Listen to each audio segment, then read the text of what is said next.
கர்த்தர் நல்லவர். நமக்காக சிலுவையிலே அவர் பலியானபடியினால் இன்றைக்கு நாம் ஜீவனோடு கூட இருக்கிறோம். அல்லேலூயா. நாம் கர்த்தருடைய பிள்ளைகளாய் இருக்கிறோம் என்றால் அதற்கு காரணம் சிலுவைதான்.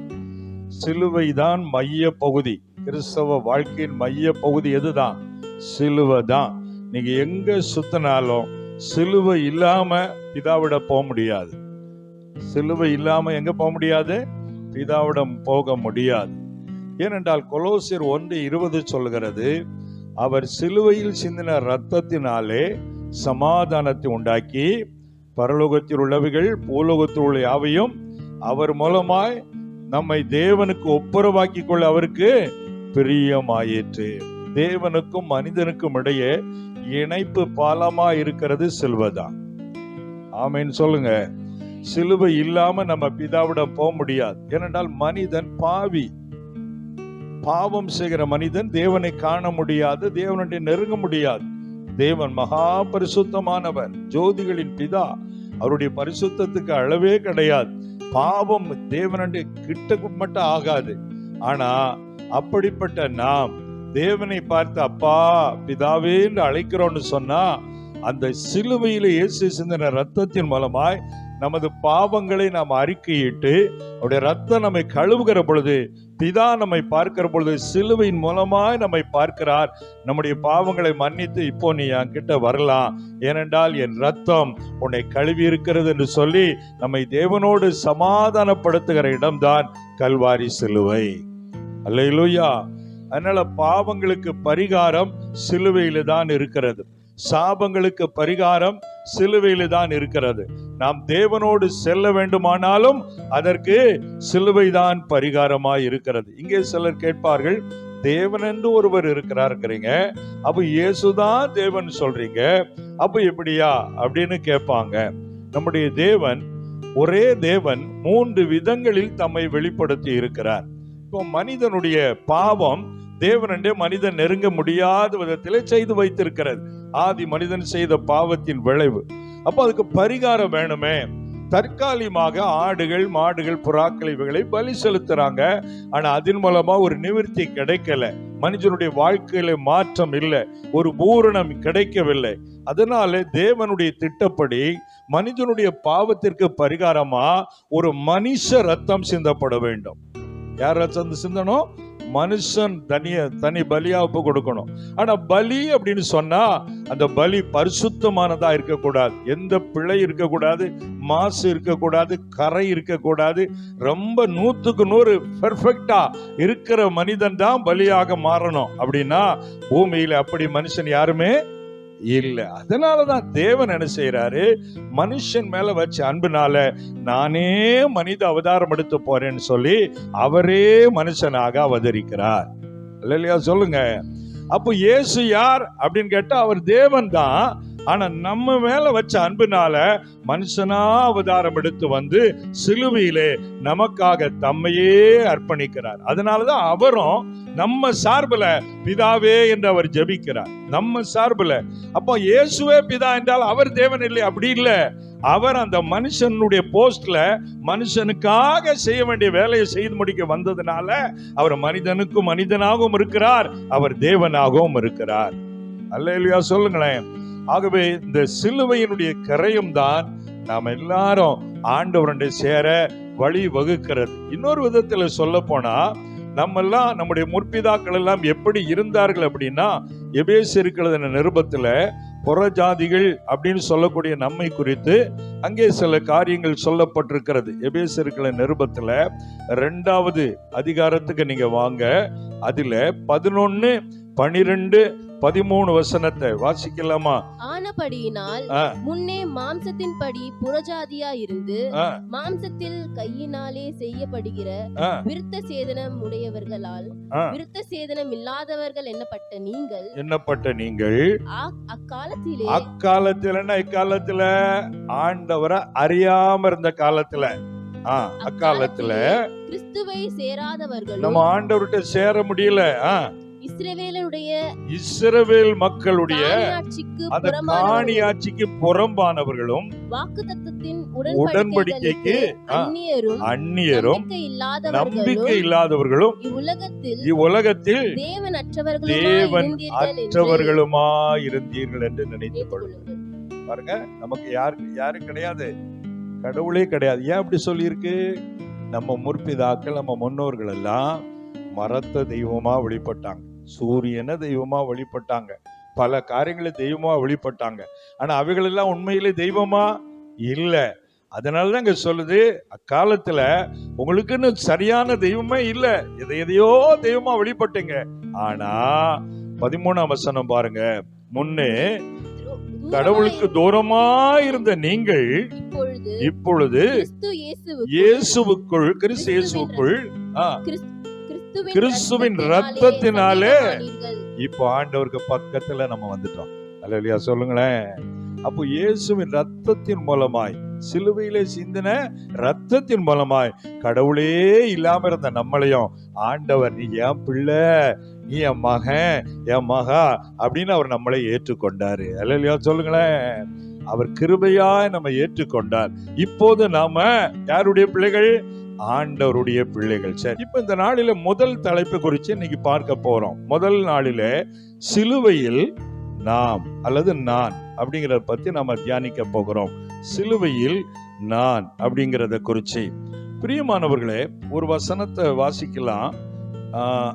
எபிரேயருக்கு எழுதின நிருபத்துல 12வது அதிகாரத்துல அதுல 2ஆம் 3ஆம் வசனத்தை ஒருவர் நாம் வாசிக்கலாம். எபிரேயர்கள் நிருபம் 12ஆம் அதிகாரம் 2ஆம் வசனத்தை வாசிப்போம். அவர் இயேசு தமக்கு முன் வைத்திருந்த சந்தோஷத்தின் பொருட்டு அவமானத்தை எண்ணாமல் சிலுவையை சகித்து தேவனுடைய சிங்காசனத்தின் வலது பார்சத்தில் வீற்றிருக்கிறார். பாருங்க, இயேசு குறித்து சொல்லப்பட்டிருக்கிறது. இயேசு தம்முடைய வாழ்விலே அவருக்கு முன்னால ஒரு பெரிய மகிமையான ஒரு திட்டம் வைக்கப்பட்டிருக்கிறது. அது சந்தோஷம் அப்படின்னு சொல்லப்படுகிறது. அந்த சந்தோஷத்தின் பொருட்டு அவமானத்தை எண்ணாமல் சிலுவையை சகித்து தேவனுடைய சிங்காசனத்தின் வலது பார்சத்திலே வெற்றிருக்கிறார். சிங்காசனத்தை இயேசு அடைந்தார். என்ன அடைந்தாரு? சிங்காசனம். சிங்காசனம்னா எதை குறிக்கிறது? உயர்வு, மேன்மை, ஆசீர்வாதம், வெற்றி, மகிமை எல்லாமே எதில் அடங்கி இருக்குது? சிங்காசனத்திலே அடங்கி இருக்கிறது. கர்த்தருக்கு ஸ்தோத்திரம் உண்டாகட்டும். பிரியமானவர்களே, இப்படிப்பட்ட அந்த சிங்காசனத்திலே இயேசு இப்ப வீற்றிருக்கிறார், பிதாவின் வலது பார்சத்திலே. ஆனா அவர் அந்த ஸ்தானத்தை அடைவதற்கு முன்பதாக அதே பரலோக மகிமை விட்டு இறங்கி வந்து சிலுவை பாடுகளை சகித்து சிலுவையை சுமந்தார். சிலுவையினுடைய அவமானம், கஷ்டங்கள், துன்பங்கள், வேதனைகள் எல்லாவற்றையும் அனுபவித்து சிலுவையில அறையப்பட ஒப்பு கொடுத்து அதற்கு பின்பு 3ஆம் நாள் உயிரோடு கூட எழுந்துதான் அவர் எதை அடைஞ்சிருக்கிறாரு? சிங்காசனத்தை அடைஞ்சிருக்கிறார். இன்னைக்கு தேவனுடைய பிள்ளைகளாகிய நாம் சிங்காசனத்தை அடைய விரும்புகிறோம். உயரணும், மேன்மை அடையணும், நல்ல வேலைக்கு வரணும், ப்ரொமோஷன் ஆகணும், லைஃப்ல செட்டில் ஆகணும், அதெல்லாம் நல்ல விரும்புறோம். நல்ல எண்ணம், நமக்கு ஒரு தரிசனம் இருக்கணும். ஆனா இதன் வழியாகத்தான் நம்ம அதை அடைய முடியும். சிலுவை, பாடு, கஷ்டம், அவமானம், நிந்தனைகள் இதெல்லாம் தாண்டி தான் அங்க போய் என்ன செய்யணும்? உட்காரணும். நேரா உடனே போய் மேல உட்கார்ந்துடக்கூடாது. ஒரு அல்லேலூயா சொல்லுங்க. எடுத்த உடனே எல்லாருக்கும் இங்கதான் போயிடணும், சிங்காசனத்துல போய் உட்கார்ந்துடணும். ஆனா இயேசுவே அப்படி உட்காரல. ஒரு அல்லேலூயா சொல்லுங்களேன். அவர் சிலுவை வழியா போய் தான் என்ன செஞ்சாரு? சிங்காசனத்தை அடைந்தார். அப்ப நாமும் கூட கஷ்டப்பட்டு, பாடுபட்டு, நிந்திக்கப்பட்டு கொஞ்சம் கொஞ்சமா நம்ம கர்த்தருக்குள்ள ஒப்பு கொடுத்தோம்னா ஆண்டவர் ஒரு நாள் நம்ம நிச்சயமாய் சிங்காசனம் போல வாழ்வை தருவாரு. அல்லேலூயா, அல்லேலூயா. ஒரு கம்பெனில மேனேஜரா எடுத்த உடனே போயிட முடியுமா? படிப்படியா தான் முதல்ல கம்பெனில ஜாயின் பண்ணணும். சின்ன சின்ன வேலைகளை செஞ்சு நம்ம உண்மை, நம்முடைய பிரயாசம், அதுல வரக்கூடிய கஷ்டம் கம்பெனி முதலாளியால வரக்கூடிய காரியங்கள், ஏச்சு பேச்சு எல்லாம் கேட்டு நிலைச்சு நின்னாதான் எங்க போற முடியும், டாப்புக்கு போக முடியும். நேற்று வேலையில் சேர்ந்துட்டு இன்னைக்கு என்ன மேனேஜர் போஸ்ட்ல வைங்கன்னா வைப்பாங்களா? வீட்டுக்கு வேணா அனுப்பி வைப்பாங்க. ஒரு ஆமைன்னு சொல்லுங்க. ஆனா உயர்வு என்பது ஈஸியா வராது. கிறிஸ்தவ வாழ்க்கையில அப்படித்தான். ஆனா எல்லாருமே இன்றைக்கு போதிக்கிறவர்கள் கூட கர்த்தர் உன்னை தலையாக்கிடுவாரு, பெரிய ஆளாக்கிடுவாரு, கை உயர்த்து, நீ அதை செய் இதை செய்ன்னு சொல்றாங்க. ஆண்டவர் அவர் என்ன பாருப்பா, நானே கஷ்டப்பட்டு தான் அந்த லெவலுக்குள்ள வந்திருக்கிறேன். அப்ப நீ என்ன ஃபாலோ பண்ணனா, நீயும் சிலுவையின் வழியா என்ன செய்யணும், கடந்து வரணும். நான் ஆண்டவரை ஏற்றுக்கொண்டு 1987 வருஷம் ஏற்றுக்கொண்ட உடனே கர்த்தர் என்ன சில நாட்கள்ல அபிஷேகம் பண்ணினார். அபிஷேகம் பண்ணி கொஞ்ச நாள்ல நான் முழுசுமா ஜெபிக்க ஆரம்பிச்ச போது வீட்டுல பயங்கரமான பிரச்சனை எனக்கு வந்தது. எங்க அப்பா மூலமா எனக்கு ரொம்ப கஷ்டம் வந்தது. எங்க அப்பா உலக வேலை செய்யணும்னு சொல்றாங்க. நான் வாலிப வயசு அப்பா.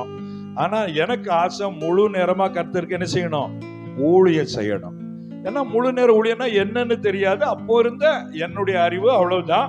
ஆனா ஆண்டவர் மேல வைராக்கியம் இருக்கு. ஆனா முழு நேர ஊழியம் செய்யணும்னா வருமானம் வேணுமே, சாப்பாட்டுக்கு என்ன செய்வது, ஃபியூச்சர்ல என்ன பண்ணுவான், இந்த எண்ணத்துல எங்க அப்பா நீ முதல்ல வேலை பாரு அப்படின்னு சொல்றாங்க.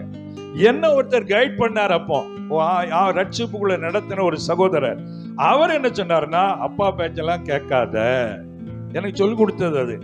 ஏன் அவர் பைபிள்ல இருந்து எதை சொல்லுவார்னா, சவுலுடைய மகன் யோனத்தான் அப்பா பேச்சு கேட்டதுனாலதான் அவன் வாழ்க்கை முடிஞ்சு போச்சு, அதனால நீ நான் சொல்றதை கேளு அப்படின்னு சொல்லி கொடுத்தார். எனக்கு அறிவே இல்லை. உனக்கு நன்மை உண்டாயிருப்பதற்கும் பூமியிலே உன் வாழ்நாள் நீடித்திருப்பதற்கும் உன் தகப்பனையும் உன் தாயையும், அதுதான் வாக்குத்தத்தம் உள்ள முதலாம் கற்பனை. எபேசியர் 6 அதிகாரத்துல இருக்கு. ஆனா எனக்கு அவர் இப்படி சொல்லி கொடுத்தாரு, அவன் சொல்ல கேட்காத, அப்பா சொல்ல கேட்காத, அதையே கேட்டுக்கிட்டு நான் இன்னும் கொஞ்சம் வைராக்கியமா இருந்தேன். இதனால குடும்பத்துல பயங்கர பிரச்சனை. எங்க அப்பா ஏன் சொல்ல கேட்கலன்னா, நான் உழைச்சு சம்பாரிச்சு சாப்பாடு போடுறேன், அப்போ என் வீட்டுல நீ சாப்பிடாத. சரிதான பாயிண்ட்? ஒரு அல்லேலூயா சொல்லுங்க. ஊழியம் செய்வனா அப்ப நீ உழைச்சு சாப்பிட்டுக்க, நான் உழைச்சு கொண்டாந்து போட, நீ வீட்டுல வந்து சாப்பிட்டு சாப்பிட்டு ஜெபம் பண்றேன்னா என்ன இது? இதுதான் பிரச்சனை. ஆனா நான் ஆண்டவருக்காக ஊழியம் செய்யறேன், சாத்தான் எங்க அப்பா மூலமா சோதிக்கிறான் அப்படின்னு நான் நினைக்கேன். இதனால பெரிய பிரச்சனையாகி கடைசியில ஒண்ணு அவன் வேலை செய்யணும், இல்லைன்னா வீட்டுல இருக்க கூடாது அப்படின்னு எங்க அப்பா சொல்லிட்டாங்க. தாய் பாசம் வந்து ரொம்ப அன்புள்ள பாசம். தகப்பனை விட அதிகமா நேசிக்கிறது யாரு? தாய். அதுவே சில நேரம் பேயாய் மாறிடுவோம், அது வேற கதை, வேண்டாம். சரி, ஒரு அல்லேலூயா சொல்லுங்க. சரி, இடத்துல எங்க அம்மா இருக்காங்களே, எங்க அப்பாவுக்கு தெரியாம இந்த பாசத்துல எங்க அப்பா வெளியே போகும்போது என்ன வந்து வீட்டுல வந்து சாப்பிட்டு போயிடுடா அப்படிமா. அப்ப நான் எங்க அப்பா தெரியாம வந்து வீட்டுல சாப்பிட்டுட்டு ஜெபம் பண்ண வெளியே இடத்துக்கு போயிருந்தது. ஒரு நாள் சாப்பிட்டுக்கிட்டு இருக்கும்போது எங்க அப்பா வந்துட்டாங்க. எப்படி இருக்கும் பாருங்களேன். என்ன பார்த்த உடனே அவ்வளவுதான், எங்க அப்பா அப்படியே முகமெல்லாம் மாறிட்டு, இது எத்தனை நாள் நடக்கு எனக்கு தெரியாம இன்னும் நீ இங்கதான் சாப்பிட்டுட்டு இருக்கியா, உன்னதான் வீட்டை விட்டு வெளியே போச்சோம்ல அப்படின்னு சொல்ற சூழ்நிலையில எங்க அப்பா சொன்னாங்க, ஒண்ணு இவன் இந்த வீட்டுல இருக்கணும், இல்லைன்னா நான் இந்த வீட்டுல இருக்கணும். அவன் வேலை செய்யலன்னா இந்த வீட்டுல அவன் இருக்க கூடாது. ரெண்டுல யார் வேணும் முடிவு பண்ணிக்கணும். இப்ப அம்மாட்ட சொல்றாங்க.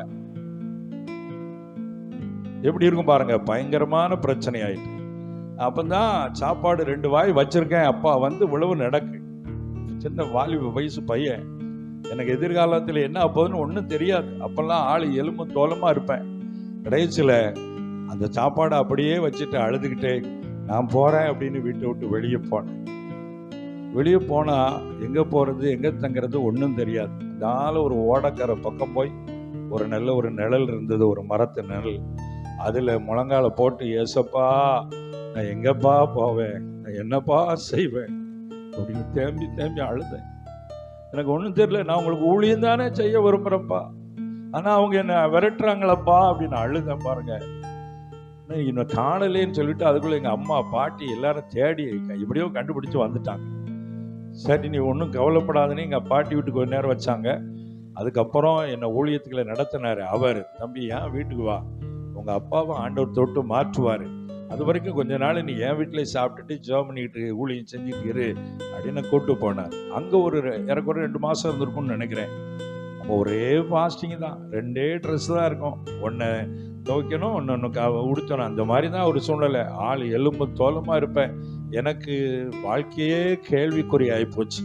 அப்போ என்னதான் பண்ணுறது? ஊழியம் செய்வா வேண்டாமான்னா உள்ளுக்குள்ளே வைராக்கிய ஆண்டவர் மேலே என்ன வேணாலும் என்ன செய்யணும், ஊழியம்தான் செய்யணும் அப்படின்னு சொல்லி கடைசியில் இந்த 2 மாதத்துக்குள்ளே எங்கள் அப்பா செய்து கொண்டிருந்த பிஸ்னஸில் ஒரு நஷ்டம் வந்துட்டு.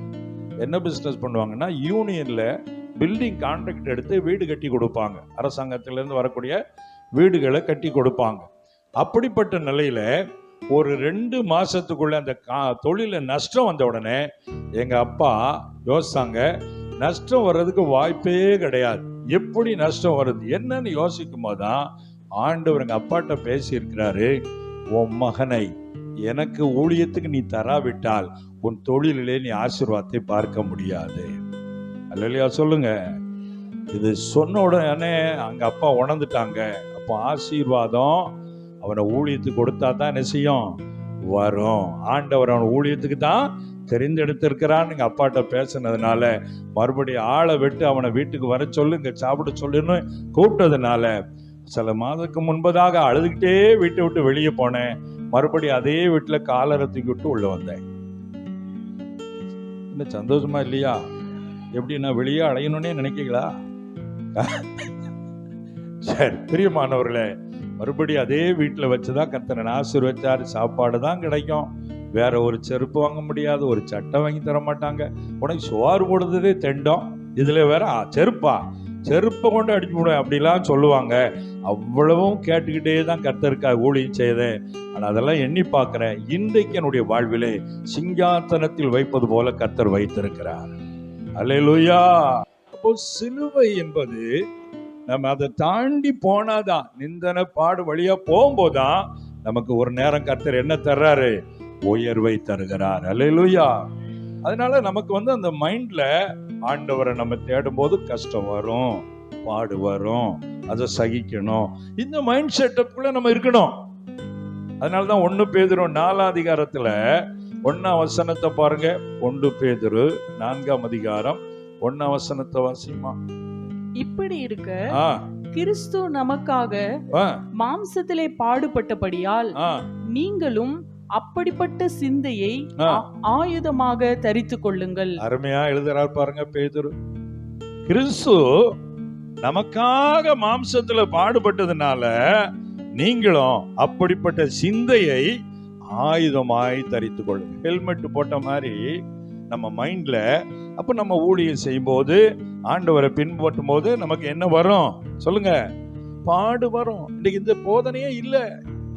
ஏசிட்டு வந்துட்டா கஷ்டம் இல்ல, கடன் இல்ல, வேதனை இல்ல, எல்லாம் மாறிடும். நீ ராஜாவின் பிள்ளை, அதனால உன்னை ராஜா மாதிரியே நடத்துவார். நம்ம ராஜா அரண்மனையில பிறக்கல ராஜா. ஒரு அல்லேலியா சொல்லுங்க. அவர் ஏழை தச்சனுடைய வீட்டுல பிறந்தார். ஒரு அல்லேலியா சொல்லுங்களேன். குடும்பத்துல பிறந்தார், சத்திரத்துல கூட அவருக்கு இடம் இல்லை. அப்போ இன்னைக்கு நிறைய மைண்ட் செட்டப் எப்படி இருக்கு, ஆண்டவர் ஏற்றுக்கொண்டா உடனே டாப் கியர் தான். இல்ல தம்பி, முதல்ல ஃபர்ஸ்ட் கியர் போட்டு வண்டியை மூவ் பண்ணணும். ஒரு அல்லேலியா சொல்லுங்க. அப்புறம் செகண்ட் தேர்டு போய் தான் ஃபோர்த்து டாப்புக்கெல்லாம் போக முடியும். எடுத்த உடனே டாப் கியர் தான். இன்னைக்கெல்லாம் புதுசா ஊழியத்துல வர்ற வாலிப பசங்க இருக்காங்களே, எல்லாம் டாப் கியரை தான் நிக்குது. கடைசியில வண்டி கொஞ்ச நாள் ஓடும், அப்புறம் கியர் பாக்ஸ் உடைஞ்சி ஊழியத்துல ஆளு அட்ரஸ் காணாத நிலைக்கு ஆயிரும். அதனால இயேசு சொல்லுகிறார், நான் நடந்த வழியிலே நீ பின்பற்றி வா, பாடுபடணும், கஷ்டப்படணும், அந்த சிந்தனையை தரித்துக்கொள், நான் உன்னை நிச்சயமாய் சிங்காசனத்தில் வைப்பேன். அதனாலதான் இந்த டாபிக் கொடுத்திருக்கிறாங்க, சிலுவையில். அல்லேலூயா. அப்ப நான் சிலுவை போனாதான் எங்க போக முடியும். அல்லேலூயா. அதனால இன்னைக்கு நிறைய பேருக்கு ஏன் சின்ன கஷ்டத்தை சகிக்க முடியலன்னா அந்த டீச்சிங்கே இல்லை. என்ன இவங்க மைண்ட் செட் பூரா எப்படி இருக்குன்னா, தொட்டதெல்லாம் பொண்ணாயிரணும், கை வச்சதெல்லாம் வெற்றி ஆயிரணும். அப்படி இல்ல. ஆண்டவர் தோல்வியும் அனுமதிப்பாரு, ஏமாற்றங்களையும் அனுமதிப்பாரு. ஏன் அனுமதிக்கிறாரு? ஆண்டவருக்கு வல்லமை இல்லாம இல்ல, அவர் நம்மளை உருவாக்குவார், கற்றுக் கொடுப்பார். பாரு, இதே போலதான் நானும் அவமானப்படுத்தப்பட்டேன் தம்பி, இது மாதிரிதான் நானும் கஷ்டப்பட்டேன். அதனாலதான் நீ கஷ்டப்படும்போது உன்னை ஆறுதல் படுத்துகிற தேவனாய் நான் இருக்கிறேன். அப்ப உன்னை போல கஷ்டப்படுறவங்க, பாடுபடுறவங்களுக்கு நீ நல்ல ஆறுதலின் பாத்திரமா மாறணும்னா என்ன மாதிரி நீ சிலுவையில் இருக்கணும், சிலுவை பாதையில வரணும். அல்லேலூயா. ஆகவே இதுதான் சரியான பாதங்க. சமீப நாட்களே கிறிஸ்தவ வரலாறுகளை நான் ரொம்ப வாசிக்கிறேன். கிறிஸ்டியன் ஹிஸ்டரிஸ் பாத்தீங்கன்னா எவ்வளவு பாடுபட்டிருக்காங்க தெரியுமா ஆண்டவருக்காக. சாது சுந்தர் சிங்கை பற்றி நான் வாசித்தேன். சாது சுந்தர் சிங் சீக்கிய குடும்பத்தை சார்ந்தவர், சீக்கிய குடும்பத்துல பிறந்தவர். நல்ல வசதியான ஃபேமிலி. 13 வயசுல அவங்க அம்மா இறந்து போயிட்டாங்க. எத்தனை வயசுல? 13 வயசுல. அவங்க அப்பா ரொம்ப ஸ்ட்ரிக்டான ஆளு. 15 வயசுல அம்மா இறந்த துக்கம் ஒரு பக்கம், வாழ்க்கையில நிம்மதி இல்ல, அம்மா இல்ல, நானும் கடவுளை தேடினேன். அவர் ரொம்ப வைராக்கியம் உள்ளவர். அதற்கு முன்பதாக பைபிள் எல்லாம் படிச்சு கிழிச்சு எரிச்சு போட்டவர் நண்பர் முன்பதாக. கிறிஸ்தவனால அவருக்கு பிடிக்காது, ஏன்னா அவ்வளவு மத வெறி. அவங்க பெற்றோர் அப்படித்தான் அவரை வளர்த்து இருக்கிறாங்க. ஆனா 13 வயசுல அம்மாவை இழந்ததுக்கு அப்புறம் தான் வாழ்க்கைனா என்ன, தனிமை, ஏமாற்றம், தாயில்லாத பிள்ளை போல நான் இருக்கிறேனே அப்படின்னு சொல்லிட்டு கடைசியில நிம்மதியை தேடி அலைகிறார். நிம்மதியே கிடைக்கல. கடைசியில ஒவ்வொரு தெய்வமா கும்பிட்டு பார்க்கிறாரு. அப்படி இருக்கிற போது ஒரு நாள் ஒரு முடிவு எடுக்கிறார். 15 வயசுல தான் வீட்டுல நடுராத்திரி எழும்பி ஜெபிக்கிறார். உண்மையான கடவுள் எங்கே இருக்கிறார்? உண்மையான கடவுள் இருந்தால் அவர் எனக்கு காட்சி கொடுக்கணும். இல்லன்னா காலையில 5 மணிக்கு என் வீட்டு பக்கத்துல ட்ரெயின் போகுது, அந்த ட்ரெயின்ல விழுந்து நான் தற்கொலை பண்ணி செத்து போவேன். அந்த கடவுளை எனக்கு வெளிப்படுத்தி ஆகணும்னு அழுது அழுது அழுது அழுது ஜெபிக்கிறார். 4:30 மணி அளவிலே பெரிய ஒளி அவர் இருந்த அறையில பிரகாசித்து இயேசு அவருக்கு தரிசனமானார். கைத்தட்டி அல்லேலூயா சொல்லுவோமா? அல்லேலூயா. நீ தேடுகிற மெய்யான தெய்வம் நான் தான் மகனே, நீ என்னை அறியாமல் இருக்கிறாய், இப்பொழுது நான் என்னை உனக்கு வெளிப்படுத்துகிறேன், நீ எனக்காக சேவை செய்வாய், ஆகவே நானே மெய்யான ஒளி என்று ஆண்டவர் அவரோடு பேசின உடனே கவலை, பாரம், வேதனை எல்லாம் நீங்கி தேவனே சந்தித்தா எப்படி இருக்கும் பாருங்களேன். வாழ்க்கை மறுரூபமாக்கப்பட்டது. இனி நான் இயேசுவுக்காய் வாழப் போகிறேன் என்று ஆண்டவருக்கு தன்னை முழுவதும் ஒப்பு கொடுத்தார். அல்லேலூயா சொல்லுங்க.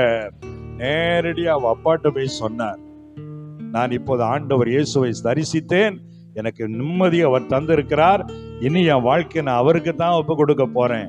15 வயசுல ஒப்பு கொடுத்தவர் அவங்க அப்பாவுக்கு அதை சகிக்க முடியல, அவங்க அப்பாவால ஏற்றுக்கொள்ள முடியல. நீ கிறிஸ்தவனாக விட்டாயா அப்படின்னு சொல்லி அந்த வார்த்தையை கேட்ட உடனே நீ என் வீட்டுல இருக்கக்கூடாது, நீ என் கூட இருக்கக்கூடாது என்று அவரையும் வீட்டை விட்டு துரத்தும்படி முயற்சி எடுத்தார்கள். கடைசியில் அவர் போய் ஞானஸ்தானம் எடுத்து சபையில போய் எல்லாம் சேர்ந்து கர்த்தருடைய ஊழியத்தை செய்ய ஆரம்பிச்சிட்டார். பார்க்கிறவங்களுக்கெல்லாம் சுவிசேஷம் சொல்ல ஆரம்பிச்சிட்டார். இதை அறிந்து இனி இவன் நமக்கு சேர மாட்டான், இவன் நமக்கு பையனா இருக்க தகுதி இல்லாதவன் அப்படின்னு சொல்லி, சரி நான் வீட்டை விட்டு விரட்டினா நான் வெளியே போயிருந்தேன் அப்படிங்கிற முடிவுக்கு வந்தா. வீட்டை விட்டு வெளியே போகும்போது கடைசியா நல்லா சாப்பிட்டுட்டு போ அப்படின்னு உணவு ஆயத்தம் பண்ணி அவருக்கு எல்லாம் விருந்து வைக்கிறாங்க. அந்த விருந்துல விஷத்தை வைத்திருக்கிறார்கள். 15 வயசுல சொந்த குடும்பத்தினர் விஷத்தை வச்சிருக்கிறாங்க. சாப்பிட்டுட்டு அவருக்கு கிளம்பி போகும்போது கொஞ்ச நேரத்துல மயங்கி என்னமோ ஆகும் பொழுது அவரோடு அவர் பழகின அந்த கிறிஸ்தவ நண்பர்கள் அவரை உடனே கொண்டு போய் ஆஸ்பத்திரியில சேர்த்து அற்புதமாய் அந்த மரண கட்டில அவர் உயிர் தப்பி பிழைத்தார். அல்லேலூயா சொல்லுங்க. ஆனால் அந்த வைராக்கியத்தை விடலங்க. அது நிமித்தமா எவ்வளவோ பாடுகள். அவர் சாது சுந்தர் சிங் வரலாற்றெல்லாம் நீங்க வாசித்து பாருங்க. வாலிபர்கள்லாம் கண்டிப்பா படிக்கணும். 17 வயசுல வல்லமையான ஊழியக்காரனா மாறிட்டாரு. 13 வயசுல அம்மாவை இழந்தார். 15ல ரட்சிக்கப்பட்டார். 17 வயசுல கர்த்தர் அவரை வல்லமையா பயன்படுத்த ஆரம்பிச்சார். அதனால அவர் ஊழியத்துக்கு வரும்போது என்ன செய்தாரு, அது ஆடம்பரமான உடை எனக்கு வேண்டாம் அப்படின்னு காவி உடைக்கு மாறிட்டாரு. காலில் செருப்பு போட்டிருக்க மாட்டார். அவர் சீக்கிய மதத்தை சார்ந்தவர் இருந்தாலும் அந்த ஜிப்பா மாதிரி குல்லா மாதிரி வச்சிருப்பாங்க. அந்த மாதிரி காரியங்கள் எல்லாவற்றையும் அவர் துறந்து முழுவதுமாய் ஆண்டோடைய பணியில இறங்க ஆரம்பித்தார். பலத்த அற்புதங்களை அவரை கொண்டு செய்தார். இந்திய வரலாற்றிலே சாது சுந்தர் சிங் என்றால் அவர் தேவனால் தெரிந்து கொள்ளப்பட்ட வல்லமையான ஒரு எழுப்புதலின் பாத்திரம். அப்ப அவரும் கூட இந்த சிலுவையின் வழியாதான் கர்த்தர் நடத்தி வந்து இன்றைக்கு அவர் ஆண்டவருக்காக மகிமையான சாட்சியாய் உலகத்தில் பிரவேசித்து ஓட்டத்தை முடிச்சு பரலோகத்திலே இருக்கிறார். அல்லேலூயா சொல்லுங்களேன். அப்போ நம்ம வாழ்க்கையில சிலுவை வழியாக நாம் கடந்து போனோம். அதான் சிலுவையிலே நான் அம்மா அப்பா ஒண்ணு சொன்னா இன்னைக்கு சகிக்க முடியல. மற்றவர்கள் ஏதாவது ஒண்ணு அவதூறா பேசினா நம்மால பொறுத்து கொள்ள முடியல. ஆனா இயேசுவை பைத்தியக்காரன் என்றார்கள். பிசாசுகளின் தலைவனை கொண்டு பேய் துரத்துகிறான் என்று சொன்னார்கள். மதுபான பிரியன் என்று சொன்னார்கள். என்னெல்லாமோ சொன்னார்கள். அத்தனை அவர் பொறுமையாய் சகித்து கொண்டார். அல்லேலூயா சொல்லுங்களேன். அப்போ சிலுவையிலே நான் என்று சொல்லும் பொழுது சிலுவையிலே உள்ள பாடுகளின் வழியாய் நாம் கடந்து செல்ல வேண்டும் என்று கர்த்தர் விரும்புகிறார். நம்ம எது வழியா கடந்து போனோம்? பாடுகளின் வழியா. அதை நம்ம மைண்ட்ல எப்பவுமே வச்சிருக்கணும், எப்பவுமே மைண்ட்ல இருக்கணும். திடீர்னு எதிர்பாராத துன்பம் வருதா, சரி இதுலயும் நம்ம தாண்டி போனோம், கர்த்தர் நமக்கு உதவி செய்வார் அப்படின்னு அந்த சிலுவை அனுபவத்திலே நிலைத்திருப்பேன் என்று சொன்னால் அங்கேயே கர்த்தர் உங்களை வச்சிருக்க மாட்டாரு. சிலுவைக்கு அப்புறமா என்ன வரும்? சிங்காசனம் வரும். அல்லேலூயா. சரி, இந்த சிலுவையில் நான் அப்படின்னு சொல்லும் போது வழக்கமான சிலுவை குறித்த பல காரியங்களை என் மைண்ட்ல ஓடிச்சு. ஆனா ஆவியானவர் புதுசா ஒரு காரியத்தை உங்களுக்கு சொல்லும்படி எனக்கு வெளிப்படுத்தி கொடுத்தார். அதை தியானிச்சு நம்ம அப்படியே ஆண்டுடைய சமூகத்திலே ஜெபித்து சரியான நேரத்துக்கு நிறைவு செய்வோம். நான் அப்படின்னு சொல்லும்போது அது சுயத்தை குறிக்கிற ஒரு வார்த்தை. நான் அல்லது நாம் அப்படின்னா அது என்ன வார்த்தை? சுயத்தை குறிக்கிற வார்த்தை. சிலுவையில் நான் அப்படின்னு சொல்லும்போது சிலுவையிலே என்னுடைய சுயம் அடிக்கப்பட வேண்டும் என்ற ஒரு அனுபவம் இருக்கிறது. ஆனா அதே வேளையில நம் ஒவ்வொருவருக்குள்ளும் ஒரு ஆசை இருக்கிறது, ஒரு விருப்பம் இருக்கிறது. எல்லா மனுஷனுக்கும் இருக்கு. என்ன தெரியுமா? எப்போதுமே நமக்கு ஒண்ணு இருந்தா அதை எல்லாருக்கும் காமிக்கணும். இந்த ஒரு ஆசை எல்லாருக்குமே இருக்கா இல்லையா? சேலை வாங்கினா நீங்களே வீட்டுக்குள்ள போட்டி பத்திரமா வைக்க வேண்டியதானே? எதுக்கு பக்கத்து வீட்டை காட்ட காமிக்கீங்க? எதுக்கு வாங்கணும்? எக்கா நேத்து அங்க ஒரு கடையில் போனேன், அது எடுத்தேன் பாருங்கக்கா. எதுக்கு? உங்களுக்குள்ள இருக்கிறத காமிக்கணும். அப்படித்தானே? ஒரு அல்லேலூயா சொல்லுங்க. இதே மைண்ட் எல்லார்கிட்டும் இருக்கு.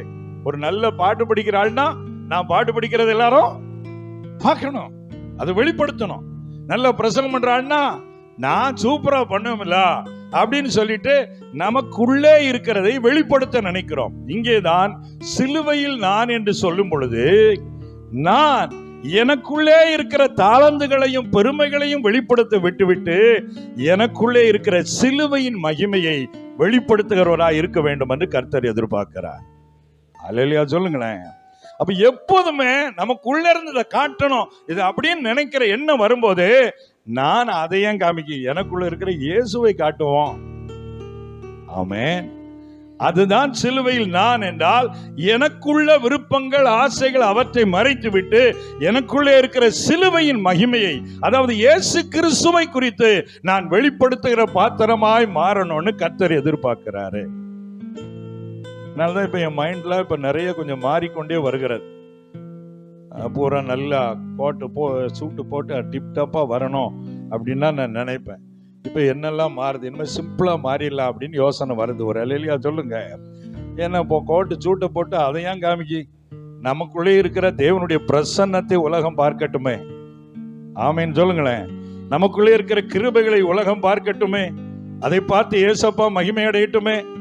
இதான் மகிமை. அந்த சிலுவையினுடைய எண்ணங்கள், சிலுவையில இருக்கிற நான் அந்த வெளிப்பாடு வரும்போது எனக்குள்ளே இருக்கிற சுயத்தின் பெருமைகளையோ கர்த்தர் எனக்கு தந்தரவுகளை குறித்தோ 4 பேருக்கு காட்டணுங்கிற எண்ணத்தை மாற்றி எனக்குள்ளே இருக்கிற தாழ்மையை நான் காண்பிக்கலாமே. ஒரு அல்லேலூயா சொல்லுங்க. எனக்குள்ளே இருக்கிற பரிசுத்தத்தை நான் காண்பிக்கலாமே. எனக்குள்ளே இருக்கிற தேவன் மேலுள்ள அன்பை நான் காண்பிக்கலாமே.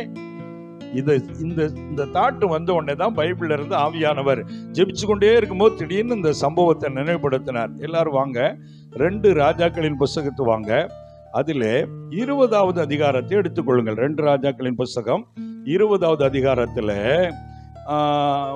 13ஆம் வசனத்தை ஒருவர் நாம் வாசிக்கலாம். எசேக்கியா அவர்களை அங்கீகரித்து ஆ.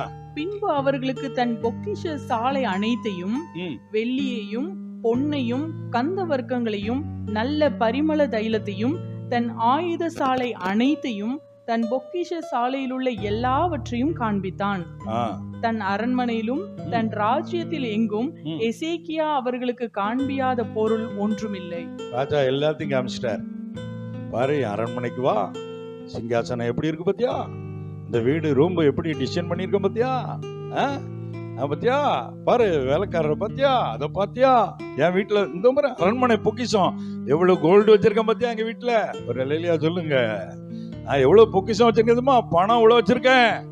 இதெல்லாம் யார்கிட்ட காமிக்காருன்னா 12ஆம் வசனம் சொல்லுகிறது, பலாதானின் குமாரனாகிய பெரோதாக் பலாதான் என்னும் பாபிலோன் ராஜா எசேக்கியா வியாதிப்பட்டதை கேட்டு அவனிடத்தில் நிருபங்களையும் விமானத்தையும் அனுப்பினார். அந்த ஆள்கிட்ட இதை காமிக்கிறாரு. அவன் யாருன்னா பாபிலோன் ராஜா. இஸ்ரவேலுக்கு அவனுக்கு ஆகாது. இந்த பாபிலோன் தேசத்தின் ராஜா நேபுகாத்நேச்சார் தான் அவன் இஸ்ரவேல் ஜனங்களை எல்லாம் சிறைபிடித்து கொண்டு போன ஆளு. இந்த நாட்டுக்கு அசிரிய ராஜா இஸ்ரவேல் கோத்திரத்தை கொண்டு போனா, யூதா ஜனங்களை பாபிலோன் ராஜா கொண்டு போனான். அவன் 1ஆம் நம்பர் எதிரி. அவன் இவன் வியாதிப்பட்டு சுகமான உடனே விசாரிக்கிற மாதிரி வர்றான், நல்ல பிள்ளை மாதிரி. இவன் பாருங்க அவங்ககிட்ட எதை காமிக்கிறான், வீட்டுல உள்ள பொக்கிஷம் நல்லா போட்டிருக்கு. பொக்கிஷ சாலை அனைத்தையும் வெள்ளியையும் பொன்னையும் கந்த வர்க்கங்களையும் நல்ல பரிமள தைலம். பாரு, நான் என்ன தைலம் வச்சிருக்கேன், என்ன தைலம் பூசுறேன்.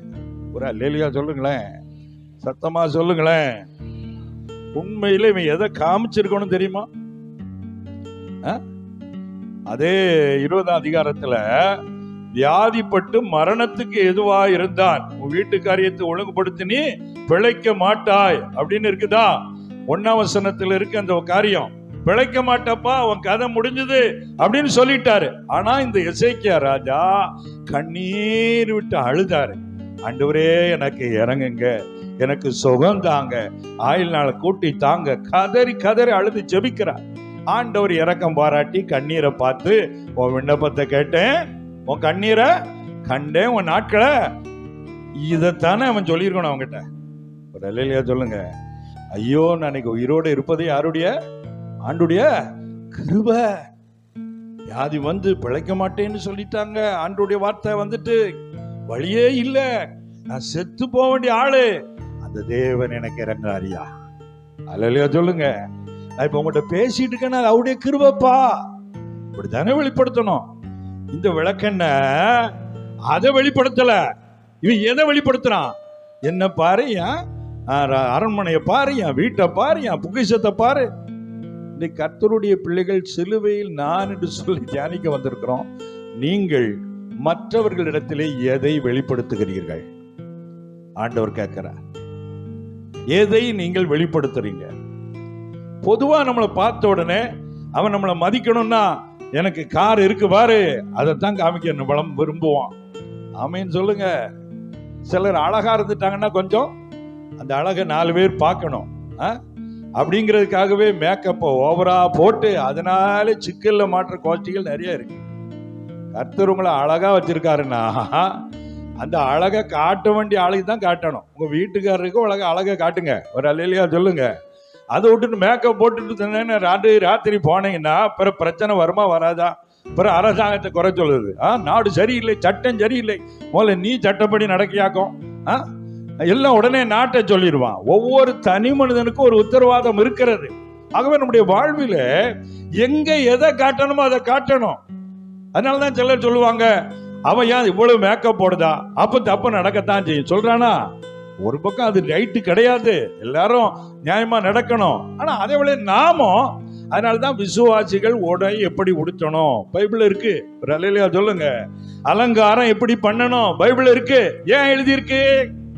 நீ சிலுவையில் இருக்க வேண்டிய ஆளு, நீ அதை விட்டுட்டு மேக்கப்பை போட்டு அதை பாரு இதை பாரு அப்படின்னு சொல்லி காமிச்சுக்கிட்டு இருந்தன்னா, சிலுவையிலே இருக்கிற அந்த மகிமே நீ ஏன் காண்பிக்க மறுக்கிறாய் என்று கர்த்தர் கேட்கிறார். சொல்ற சத்தியம் உங்களுக்கு புரியுதா? அல்லேலூயா சொல்லுங்க. அதனால யார்கிட்ட பார்த்தாலும், அதாவது ஒரு பழைய கதை தான், உங்களுக்கு சொல்லியிருக்கேன்னு தெரியல. ரசிக்கப்பட்டு ஊழியத்துக்கு வந்த புதுசில் இந்த கதையை எங்கேயோ படித்தேன். அதுலேருந்து பல வருஷம் நிறைய சொல்லியிருக்கேன், உங்களுக்கு சொன்னேன்னு தெரியல. ஒரு விசுவாசி சகோதரி வைரக்கல் மூக்குத்தி போடணும்னு ஆசைப்பட்டுச்சான். என்ன மூக்குத்தி? வைரக்கல். வீட்டுக்கார்ட்ட கேட்டுருக்கு. அந்த அவன் அப்பாவி, என்னம்மா வைரக்கல்ல மூக்குத்தி வாங்க கொடுக்கல அளவுக்கு அம்மா நம்ம ஃபைனான்ஸ் இருக்கு, அதெல்லாம் வாய்ப்பே இல்லைம்மா அப்படின்னு சொல்றான். பெண்கள் சில காரியத்தை நினைச்சிட்டாங்கன்னா எந்த விதத்துல அதை நெஞ்சிருவாங்க. அம்மாவா இல்லையா? அதை பத்தியெல்லாம் ஒத்துக்கிட்டுதாங்க. நீங்க வாழ்க, நல்லா இருப்பீங்க. நீங்க ஒரு அலையிலேயே சொல்லுங்க. என்னத்தையாவது அழுது சீனை போட்டாது எடுத்து ஒழுங்கா இருக்காம மூக்க சீந்து அதை சீந்தி மூஞ்ச தூக்கிட்டு அப்படின்னு அந்த காப்பி போடுறதுன்னா அந்த பாத்திரத்தை டக்கு டக்குன்னு அங்கிருந்து அடிக்கிறது. இந்த கோவம் பூரா அங்கதான் வெளிப்படும். எங்க வீட்டம்மா கோவம் வந்துன்னா சமையல் ஜாமான் எழுதுகிற லிஸ்ட் 1/2 கிலோ பருப்பு எழுதுன்னா 2 கிலோ பருப்புன்னு எழுதுவான். 10 கிலோ அரிசிக்கு 50 கிலோ அரிசின்னு எழுதுவான். ஏன்னா அந்த கோவத்தை பூரா அப்படி காட்டுவாங்க. சரி, ஒரு அல்லையில சொல்லுங்க. ஆமா, எனக்கு நீ தரல போ, என்னத்தையும் செலவழிச்சுட்டு போ, அந்த மாதிரி. சரி, அந்த மாதிரி விதவிதமா கோபத்தை வெளிப்படுத்துவீங்க. அது செய்து முடிக்கிற வரைக்கும், வாங்குற வரைக்கும் விட மாட்டீங்க. அப்படித்தானே? சரி, கொஞ்சம் மாத்திக்கிடுங்க. என்ன நீங்க அதுக்கு ரொம்ப பாவம். ஒரு அல்லையில சொல்லுங்க. எங்க வண்டியே ரொம்ப கஷ்டத்துல ஓடுது அப்படின்னு அவங்க சொல்லிட்டு இருக்கிறாங்க. சரி, அதனால தேவையானது அத்தியாவசியமானது இருக்கு. சிலது கொஞ்ச நாள் கழிச்சு வாங்கலான்னு இருக்கும். அப்ப அது வரைக்கும் வெயிட் பண்ணணும். இல்ல இப்பவுமே வேணும். சரி, இந்த அம்மா மூக்குத்தி போட ஆசைப்பட்டு கடைசியில் வீட்டுக்காரர் ஒரு வழி கொண்டு வந்து அவரும் வாங்கி கொடுத்துட்டார். இந்த அம்மா சும்மா இருக்குமா? என்ன மூக்குத்தி? பரவாயில்ல, கதையை நல்லா கவனிக்கிங்க. வைரக்கல் மூக்குத்தியை போட்டா சில ஆட்கள் இந்த மோதிரம் போட்டவங்கன்னு பிரசங்கம் பண்ணும்போது பாத்தீங்கன்னா ஏசு நேசிக்கிறார் அப்படியே காட்டுவார். ஏன்னா மோதிரத்தை பார்க்கணுமா?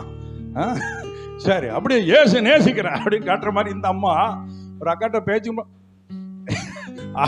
என்ன மூக்கில் என்ன போட்டிருக்கு? பேசிக்கிட்டு இருக்கும்போது அதை பாரு, என்ன பார்க்காத, நான் வைரக்கல் மூக்கு போட்டிருக்கேன். இப்படி கொஞ்ச நாள் ஓடிச்சு. ஒரு நாள் தனியா ட்ரெயின்ல போக வேண்டிய சூழ்நிலை, மத்தியான நேரம். அது ஒரு திருடன் பார்த்துட்டான். இந்த அக்கா போட்டிருக்க மூக்குத்தி கொஞ்சம் வித்தியாசமா இருக்க, இதை சுடணுமே அப்படின்ட்டு. கடைசியில் ட்ரெயின்ல ஏறி போனா அது பெண்கள் பெட்டி. யாருமே பெட்டியில் இல்லை. மத்தியான நேரம் திருடன் பார்த்தா அவன் அந்த பெட்டியில ஏறிட்டான். ஏறின உடனே இந்த அம்மா உட்காந்துக்கிட்டு அப்படியே எதையோ சிந்தனையில வைரக்கல் முகுதின்னு கனவுல மிதக்குது. கடைசியில் கொஞ்ச நேரம் ட்ரெயின் மூவ் ஆகி போன உடனே அவன் மூக்கத்தையும் மரியாதை கலத்தித்தான்னு கேட்டான்.